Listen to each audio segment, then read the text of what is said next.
9 लोग एक adventure trip पर निकले थे, लेकिन कुछ हफ्तों बाद उनकी लाशें बर्फ में मिली। सबसे हैरान करने वाली बात, उन्होंने अपनी टेंट अंदर से फाड़कर भागने की कोशिश की थी। कुछ लोग बिना जूते के बर्फ में पड़े हुए मिले और कुछ लोगों के शरीर पर अजीब-अजीब चोट के निशान थे। और आज 67 साल बाद भी दुनिया इस राज को पूरी तरह नहीं समझ पाई है। ये है डाइटलॉफ पास की मिस्ट्री।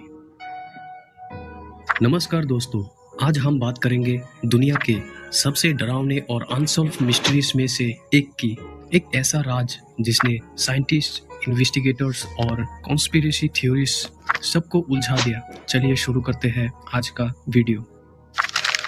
साल था 1959। सोवियत यूनियन के उरेल माउंटेन्स में 10 स्टूडेंट और एक एक्सपीरियंस हाइकर्स का एक ग्रुप एक एक्सपीडिशन पर निकले थे। ग्रुप लीडर का नाम था लोगार डाइटलॉफ। उनका मिशन एक डिफिकल्ट माउंटेन्स रूट कंप्लीट करना था। सब कुछ नॉर्मल चल रहा था, लेकिन रास्ते में एक मेंबर बीमार के कारण वापस लौट आए। ये फैसला उसकी जिंदगी बचाने वाला साबित हुआ। बाकी 9 लोग आगे बढ़ गए और फिर वो कभी जिंदा वापस नहीं आए।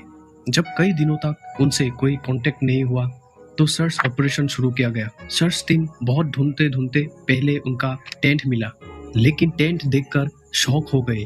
टेंट बाहर से नहीं, अंदर से काटा हुआ था। ऐसा लग रहा था कि लोग किसी खौफनाक चीजों से बचने के लिए ऐसे जल्दी में काट के भागे हो। बर्फ में उनका फुटप्रिंट मिले जो जंगल की तरफ जा रहे थे। कुछ फुटप्रिंट बिना जूते के थे। सोचिए, -30 डिग्री टेम्परेचर में कोई बिना जूते के क्यों भागेगा। कुछ दूर 2 बॉडीज मिली, वो एक पेड़ के नीचे थी। ऐसा लग रहा था कि उन्होंने आग जलाने की कोशिश की थी। बाकी बॉडीज अलग अलग जगह मिली। कुछ लोगों के शरीर पर गंभीर चोट थी। एक महिला की जीभ गायब थी। कुछ के रिब्स और स्कल टूट गए थे, लेकिन शरीर पर बाहरी घाव बहुत कम थे, जैसे किसी बहुत पावरफुल फोर्स ने अंदर से डैमेज किया हो। अब सवाल उठता है, आखिर हुआ क्या था। बहुत थ्योरीज निकले, उनमें से एक एवलेंस। कुछ एक्सपर्ट्स कहते हैं कि बर्फ का बड़ा हिस्सा टेंट पर गिरने वाला था, तो डर के मारे सब लोग भाग गए। लेकिन क्रिटिक्स कहते हैं कि वहाँ एवलेंस के सबूत कम मिले। Theory number 2, military secret. कुछ लोग मानते हैं कि सोवियत मिलिट्री वहाँ सीक्रेट टेस्ट कर रहे थे। हो सकता है हाइकर्स गलती से उस एरिया में पहुंच गए हो। Theories number 3, paranormal activity. कुछ रिपोर्ट्स में आसमान में अजीब ऑरेंज लाइट्स दिखे जाने का जिक्र है।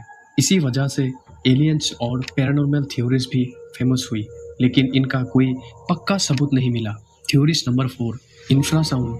कुछ साइंटिस्ट कहते हैं कि वहाँ बहुत तेज हवा और पहाड़ों के कॉम्बिनेशन से लो फ्रीक्वेंसी साउंड बनी, और ये साउंड उन लोगों में पैनिक और फियर पैदा कर सकता है। हो सकता है हाइकर्स अचानक घबराकर टेंट छोड़कर भाग गए हो और जंगली जानवर अटैक किया और उनको मार दिया हो।